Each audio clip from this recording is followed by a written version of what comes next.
Good morning, everyone. Today I am here to discuss some NCERT exercise questions of chapter Force and Laws of Motion with you. So, today we will start our first question, that is, an object experiences a net zero external unbalanced force. Is it possible for the object to be traveling with a non-zero velocity? If yes, state the condition that must be placed on the magnitude and the direction of the velocity. If no, provide a reason. एक object है जो zero external unbalanced force feel कर रहा है, क्या ये possible है object के लिए ट्रैवल करना ज़ीरो वेलोसिटी से with a non zero velocity? Yes, तो हाँ, कब और कैसे, और नहीं तो क्यों नहीं? ये पॉसिबल है. An object moving in some direction with a constant velocity will continue in its state of motion. अगर वो एक ही डायरेक्शन में मूव कर रहा है अपनी कांस्टेंट वेलोसिटी से, तो वहाँ पे कोई भी एक्सटर्नल फोर्स नहीं लग रही अनबैलेंस्ड.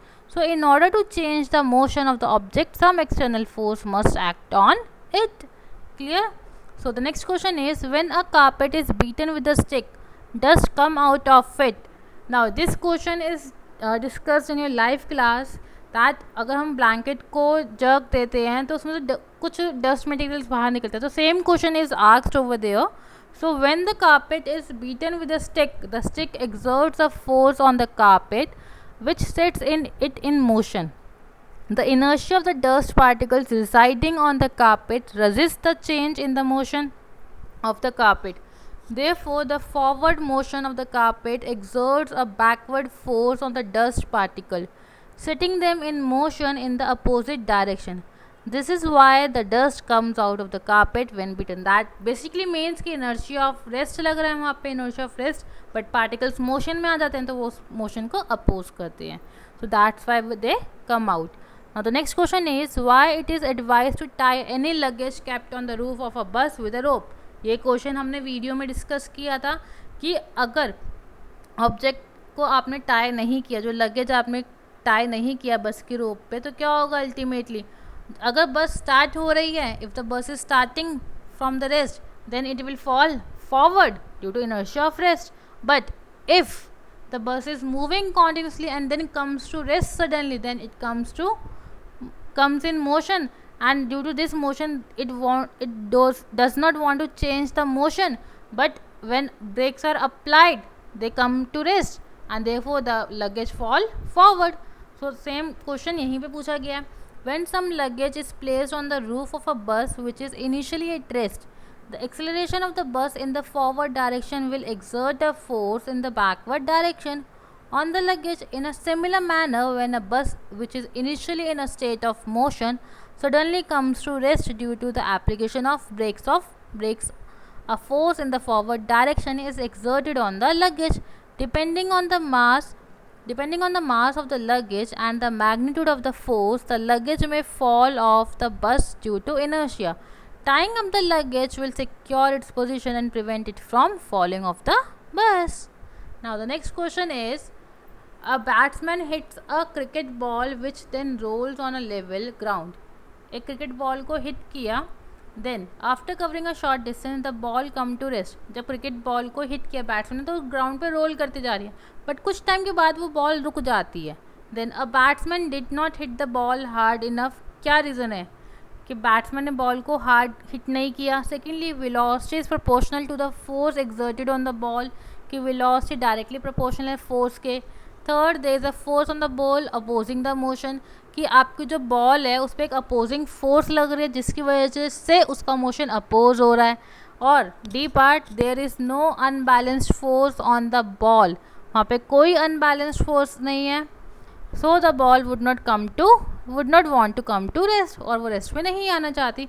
सो आपके अकॉर्डिंग क्या होना चाहिए आंसर? हम सबको पता, हमने क्लास 8 में पढ़ा है कि फ्रिक्शन फोर्स हमेशा अपोजिट डायरेक्शन में लगती है. So the best answer is that there is a force on the ball which opposes the motion, and that force is your frictional force. When the ball rolls on the flat surface of the ground, its motion is opposed by the force of friction. The friction arises between the ground and the ball. This frictional force eventually stops the ball. Therefore, the correct answer is C. Okay, if the surface of the level ground is lubricated. Lubricated means कि वहाँ पे oil या Greece लगा होता है या कोई और lubricant लगा होता है, तो वहाँ पे फ्रिक्शन अराइज ही नहीं होता एंड बॉल कभी भी रेस्ट पर नहीं आती. क्लियर है? तो यहाँ पे फ्रिक्शनल फोर्स वर्क कर रहा है. The next question is a truck starts from rest and rolls down a hill with a constant acceleration. It travels a distance of 400 metre in 20 seconds. Distance कितना travel किया? 400 metre. कितनी देर में? 20 seconds में. Find its acceleration. Acceleration निकालनी है आपको. Find the force acting on it if its mass is 7 ton. Mass कितना है? 7 टन है. आपको फोर्स निकालनी है और उसने कितना एक्सेलरेशन से ट्रैवल किया. एंड उसने बोला है क्वेश्चन में कि 1 टन कितने के बराबर है? 1000 kg के. क्लियर है? डिस्टेंस कवर्ड कितना है? 400 मीटर. टाइम कितना है? 20 सेकेंड्स. इनिशियल वेलोसिटी रेस्ट से स्टार्ट हो रहा है तो वो u 0 हो गया आपका. So s equals to u t plus half a t square लगाया आपने, सारी वैल्यूज पुट की, then you will get the acceleration as 2 metre पर सेकेंड स्क्वायर. नाउ अब उसने पूछा कितनी फोर्स लग रही है. फोर्स क्या होता है? Mass into acceleration. That is मास कितना? 7 टन. 7 टन 1 टन कितने के बराबर था? 1000 kg. तो 7 into 1000 is 7000 kg. So force क्या हो गया? Mass into acceleration, that is 7000 into 2, that is 14000 newton. Okay. So the next question is a stone of 1 kg is thrown with a velocity of 20 meter पर second across the frozen surface of a lake. 1 kg का मास है, 20 metre की velocity से घेरा गया है, that is ये u हो गया आपका. Comes to rest after travelling a distance of 50 metre. कितना डिस्टेंस ट्रैवल किया? 50 मीटर का. तो कितना फ्रिक्शनल फोर्स लगा? मीन्स द फोर्स निकालना है. v कितना हो गया? 0, क्योंकि वो स्टार्टिंग रेस्टिंग पॉइंट पर आएगा तभी वो रुकेगा. सो क्योंकि फ्रिक्शन फोर्स है वो उसके मोशन को अपोज तो करेगी ना, तो v कितना हो गया? 0. u कितना है? 20. मास कितना है? 1 kg. Then we will use the formula. Distance travel क्या होता है? v square minus u square equals to 2as. ये वाला equation, third equation of motion put की. From there we will get acceleration is -4 metre पर second square. Clear? This -4 means कि वो retardation में है, नेगेटिव डायरेक्शन में है, क्योंकि फाइनल वेलोसिटी 0 है. सो फोर्स ऑफ आपसे क्या पूछा गया था? Frictional force, that is mass into acceleration. Mass 1 kg -4 metre पर सेकेंड आपकी एक्सेलरेशन, दैट इज -4 न्यूटन. अब ये -4 न्यूटन क्या इंडिकेट करता है? कि आपका अपोजिट डायरेक्शन में स्टोन मूव कर रहा था, मीन्स उस पर एक अपोजिंग फोर्स लग रही थी. क्लियर है? Now the next question is N 8000 kg engine pools a train of 5 wagons. 8000 kg की इंजन है, ट्रेन है का एक इंजन है जिसका उस 5 वैगन को खींच रहा है. ठीक है? हर एक वैगन का वेट कितना है? 2000 kg. Now if the engine exerts a force of 40,000 Newton. अगर एक इंजन ने कितना फोर्स लगाया? 40,000 न्यूटन का truck, and the track offers a friction of 5000 Newton. Track ने कितना फोर्स लगाया? फ्रिक्शनल फोर्स 5000 का न्यूटन. दैट शोज कि टोटल फोर्स कितनी लगी? 35 की.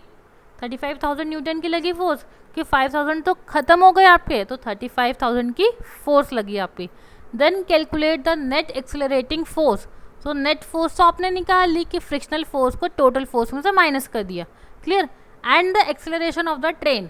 अब एक्सेलरेशन निकालना है आपको ना. आपको पहले, उससे पहले ये पता होना चाहिए कि acceleration force equals to mass into acceleration.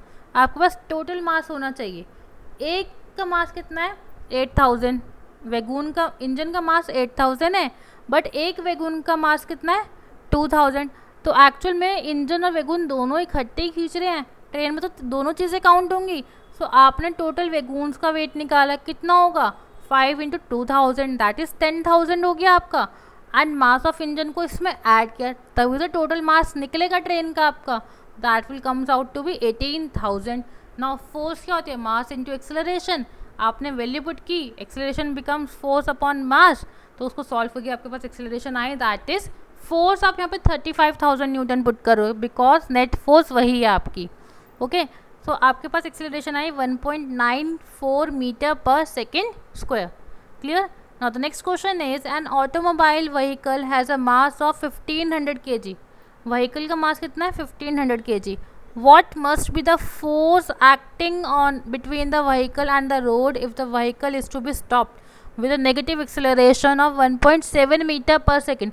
कितनी फोर्स लगनी चाहिए, मीन्स फ्रिक्शनल फोर्स लगनी चाहिए जिसकी नेगेटिव एक्सेलरेशन कितनी है 1.7। ओके, सो एक्सेलरेशन नेगेटिव हो गया, दैट शोज कि आपका रिटार्डिंग फोर्स है वो, मीन्स फोर्स ऑफ फ्रिक्शन है।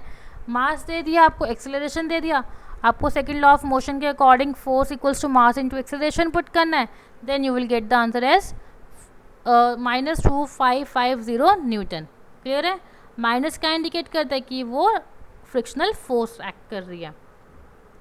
Now the next question is what is the momentum of an object of mass m moving with the velocity। Momentum का formula पूछा उसने इनडायरेक्टली आपसे, that is mass into velocity.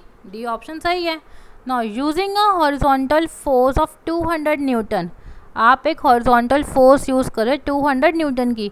We intend to move a wooden cabinet across a floor, हम उसी पे wooden cabinet move करा रहे हैं but with a constant velocity. What is the frictional force that will be exerted on the cabinet? कितनी frictional force लगनी चाहिए जब हम एक कांस्टेंट वेलोसिटी से ऑब्जेक्ट को मूव करा रहे हैं? तो वहाँ पे एक्सेलरेशन जीरो होगी क्योंकि वहाँ पे चेंज इन वेलोसिटी है ही नहीं। सो अगर आप एक हॉरिजॉन्टल फोर्स यूज़ कर रहे हो 200 न्यूटन की, तो उसी के अपोजिट उतने ही मैग्नीट्यूड की आप फ्रिक्शनल फोर्स यूज़ करोगे, that will come out to be -200 newton. Now the next question is two objects each of mass 1.5 kg are moving in the same straight line but in opposite direction। means एक object right की तरफ जा रहा है, एक object left की तरफ जा रहा है। क्लियर है? The velocity of each object, दोनों ऑब्जेक्ट की वेलोसिटी बिफोर कोलिजन कितनी थी 2.5 मीटर पर सेकेंड। मीन्स u1 और u2 दोनों का 2.5 है, बट u2 आपका नेगेटिव है बिकॉज एक के अपोजिट जा रहा है आपका। Now what will be the velocity of the combined object after collision? collision के बाद आपकी combined velocity कितनी होगी? now अब मास m1 m2 कितना है, दोनों का सेम, दैट इज 1.5 kg। एक की इनिशियल वेलोसिटी प्लस 2.5 होगी एंड एक की इनिशियल वेलोसिटी माइनस 2.5 होगी। सो टोटल मास कितना हो गया 1.5 प्लस 1.5 दैट इज 3 kg का मास हो गया। फाइनल वेलोसिटी आपको पता नहीं है, so law of conservation of momentum के अकॉर्डिंग क्या होगा, before collision and after collision दोनों को इक्वेट करेंगे। सो m1 u1 plus m2 u2 निकाला आपने, that is 1.5 into 2.5 plus 1.5 into minus 2.5, that comes out to be 0 because multiplication करके product तो सेम आएगा बट एक नेगेटिव साइन का आएगा, तो it will become 0। So that shows कि आपका इनिशियल मोमेंटम 0 हो गया। सो आफ्टर कोलिजन क्या होगा कि m1 plus m2 into v equals to 3 kg into v, वो 0 के बराबर होगा। सो v भी क्या हो गया 0, क्योंकि आप 0 को इक्वेट कर रहे हो, तो 3v इक्वल्स टू 0 होगा एंड 0 से किसी भी चीज़ को डिवाइड करो तो आपका आंसर 0 आता है। सो दिस v क्या हो गया, फाइनल वेलोसिटी आपकी 0 होगी। This implies that the object formed after the collision has a velocity of 0 metre पर सेकेंड। दैट शोज कि वो ऑब्जेक्ट मूव करा ही नहीं है कोलिजन के बाद। Okay, now the next question is according to the third law of motion, when we push on an object, जब भी एक ऑब्जेक्ट को पुश करते हैं, the object pushes back on us with an equal and opposite force से हमें push करती है वापस। If the object is massive truck parked along the road side it will probably not move. आपने जितनी फोर्स से ट्रक को move किया उतनी ही फोर्स से वो ना मूव करे बेशक। A student justifies this by answering that the two opposite and equal forces cancel each other। उसने स्टूडेंट ने क्या बोला कि दोनों ही अपोजिट फोर्सेस थी और इक्वल इन मैग्नीट्यूड थी, सो वो कैंसिल आउट होगी। Comment on this logic and explain why the truck does not move. आपने इतनी फोर्स लगाई बट स्टिल ट्रक मूव नहीं किया, क्यों? Since the truck has a very high mass, the static friction between the road and the truck is high। दोनों high हैं। So when pushing the truck with the small force, frictional force cancel out the applied force. So अगर आप जितने भी force of truck को move कर रहे हो तो उतने ही फ्रिक्शनल फोर्स वर्क कर रही हो उस पर, जिसकी वजह से ट्रक मूव नहीं किया। This implies that the two forces are equal in magnitude but opposite in direction. Since the person pushing the truck is not displaced when the truck does not move, इसलिए person move नहीं किया। सो जो student का logic था वो बिल्कुल सही था। Now the next question is a hockey ball of mass 200 gram. Hockey ball का मास कितना है? 200 ग्राम.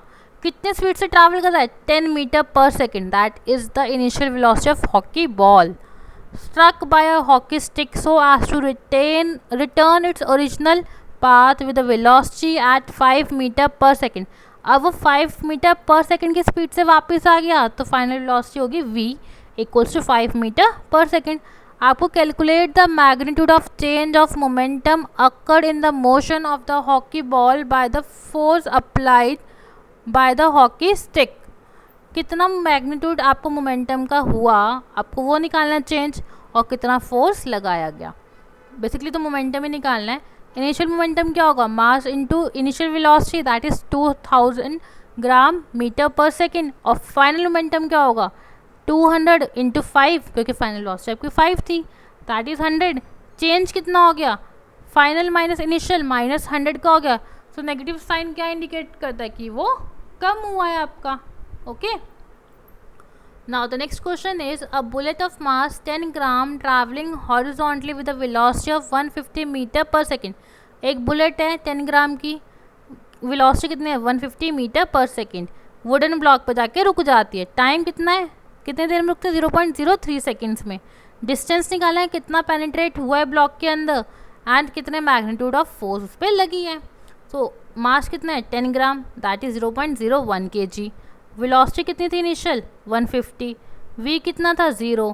टाइम कितना था? 0.03.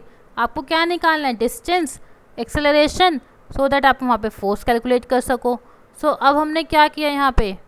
आपका as per the first law of motion v equals to u plus AT से अपना a निकाल लिया वैल्यूज पुट करके, दैट बिकम्स -500 मीटर पर सेकेंड. देन आपने third equation of motion put use करी, v square minus u square equals to 2as. Then आपने उसको वैल्यूज पुट की, then you will get a distance as 2.25 metre. Now उसने कितने force से bullet insert हुई? That is force equals to mass into acceleration. आप bullet का mass डालिए, एक्सेलरेशन डालिए -500 मीटर पर second square, you will get -50 newton. This implies that the wooden block exerts a force of magnitude 50 newton in the opposite direction. Clear है? Opposite direction, that means newton third law of motion यहाँ पे applicable हो गया. Now the next question is an object of mass 1 kg. एक object है जिसका mass 1 kg है, travelling in a straight line, straight line में ट्रैवल कर रहा है with the velocity of 10 metre पर सेकेंड. ऑब्जेक्ट का मास 1 kg, वेलोसिटी 10 मीटर पर सेकेंड. वो वुडन ब्लॉक जिसका मास 5 kg है वहाँ पे जाके स्टिक कर गया. क्लियर है? और वो रेस्ट पे था. Clear? Then they both move off together in the same straight line. दोनों सेम स्ट्रेट लाइन में जाते हैं. आपको total momentum just after and before collision निकालना है. क्लियर है यहाँ तक? मास m1 दे दिया, मास m2 आ गया आपके पास 5 kg. इनिशियल वेलोसिटी आपके ऑब्जेक्ट की 10 थी और ब्लॉक की वो रेस्ट पे था तो वो 0 हो गई. टोटल मास आपने कैलकुलेट किया, दैट इज 6 kg आ गया. फाइनल वेलोसिटी आपकी v आपको निकालनी है. सो ये क्वेश्चन आई थिंक हम कर चुके हैं आपका पहले. इस तरह का क्वेश्चन हम कर चुके हैं. सो रेस्ट आप ये वाला क्वेश्चन खुद करेंगे. Now the next question is कि an object of mass 1000 kg है, यूनिफॉर्मली एक्सेलरेट कर रहा है from 5 to 8 metre in 6 seconds. ठीक, इनिशियल एंड फाइनल मोमेंटम आपको निकालना है. दैट इज आपने इनिशियल वेलोसिटी से मास को मल्टीप्लाई किया, फाइनल वेलोसिटी से मास को मल्टीप्लाई किया. क्लियर है? You will get the answer as final momentum and initial momentum. Now आपसे क्या पूछा है? Find calculate the initial and final momentum. वो हमने निकाल लिया वैल्यूज पुट करके. Now also find the magnitude of the force exerted on the object. Magnitude के लिए आपको क्या चाहिए? एक्सेलरेशन चाहिए. एक्सेलरेशन क्या आएगा? That is final velocity minus initial velocity upon में time. 8 - 5 upon 6 that is 3. Clear है यहाँ तक? So you will get as 3/6 1/2 that is 0.5 metre पर सेकेंड की आपकी एक्सेलरेशन आ गई. नाउ फोर्स क्या हो जाए? मास इंटू एक्सेलरेशन. मास कितना आपका 1000 kg, एक्सेलरेशन कितनी 0.5, तो फोर्स कितनी आ गई? 50 न्यूटन की फोर्स आ गई. Now the next question is Akhtar and Kiran and Rahul were riding on a motor car that was moving with a high velocity on an expressway when an insect hit the windshield and got stuck on the windscreen.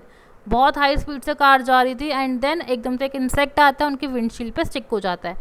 Kiran suggested that the insect suffered a greater change in the momentum as compared to the change in momentum of the motor car.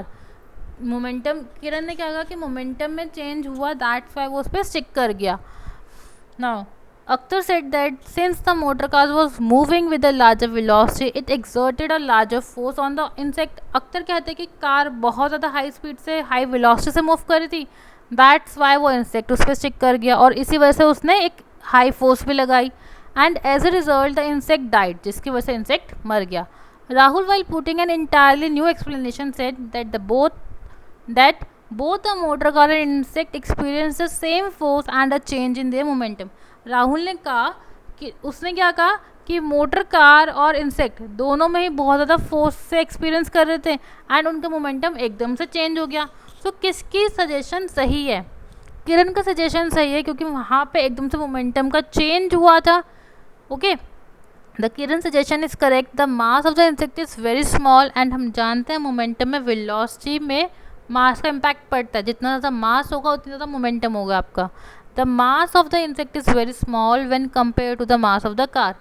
As per the law of the conservation of momentum, the total momentum before the collision between the insect and the car is equal to the total momentum after the collision.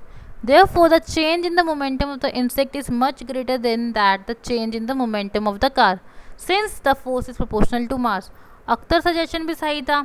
क्यों? क्योंकि वहाँ पे car बहुत high speed से आए थे तो उसने ज़्यादा फोर्स एक्सर्ट किया था कोलिजन के टाइम पे. ओके, और राहुल का सजेशन भी सही था 50-50. क्यों? क्योंकि उसने थर्ड लॉ ऑफ मोशन लगाया था कि जितना फोर्स कार ने लगाया उतना ही फोर्स इंसेक्ट ने लगाया, जिसकी वजह से दोनों मर गए. सो बेसिकली देखा जाए तो तीनों का सजेशन एकदम से सही है, बट राहुल का सजेशन में तीनों चीज़ आ रही है जिसमें लॉ ऑफ कंजर्वेशन भी आता है. क्लियर है? Now the next question is the last one. How much momentum will a dumbbell of mass 10 kg transfer to a floor if it falls from a height of 80 cm? Dumbbell का मास 10 kg है, height से गिरा 80 centimetre, तो कितना momentum देगा वो आपको? Take its downward acceleration as 10 metre पर सेकेंड स्क्वायर. आपको यहाँ पे एक्सेलरेशन नहीं निकालनी, वो दे रखी है. मास कितना है? 10 kg. डिस्टेंस कितना है? 0.8 मीटर हो गया. जब कोई भी चीज़ ऊपर से नीचे गिरती है तो वहाँ पे u 0 हो जाता है. एक्सेलरेशन कितना है? 10 दे रखा है. v आपको निकालना है, तब भी आप मोमेंटम निकालोगे. सो हमने थर्ड इक्वेशन ऑफ मोशन से निकाला v square minus u square equals to 2as. Clear है? हमने ये निकाला, v की वैल्यू निकाली हमारे पास 4 मीटर पर सेकेंड. नाउ मोमेंटम क्या होता है? मास इंटू वेलोसिटी, तो 10 kg इंटू 4 मीटर पर सेकेंड. सो ये हमने मल्टीप्लाई किया, that will give 40 kg meter per second. Clear? That's all for today. Please copy all the exercise questions and we have covered our chapter 4 and laws of motion. Thank you.